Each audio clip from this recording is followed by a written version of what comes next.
It's Ken Lake with MAC's technical market update for Friday, June 23rd.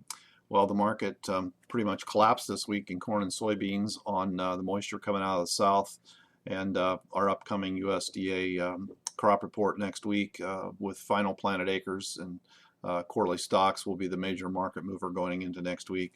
July soybeans took out our old lows here of 944, of course, several weeks ago. We've talked about running into this overhead resistance at 944 a couple of times. Can't move through that, and of course have the big collapse today and risk now down to 884.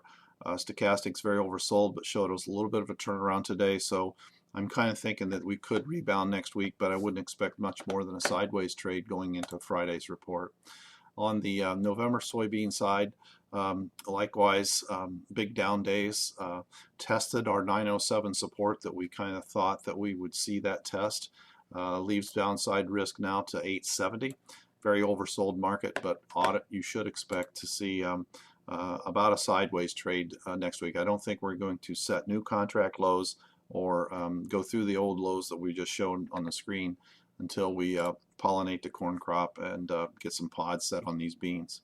Over in the July corn, we've exceeded the 363 support that we thought we would see tested. We exceeded that.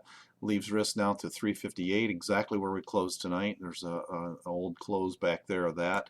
But we really have to measure from the long-term low at 340 and think that long-term we could trade there.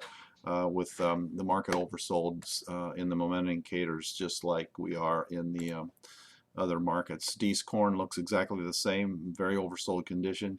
Downside risk here to 360, but farmers should stand aside of this thing for now and not make any sales until we can see these momentum indicators pick up and show us a little more of an overbought rather than oversold condition.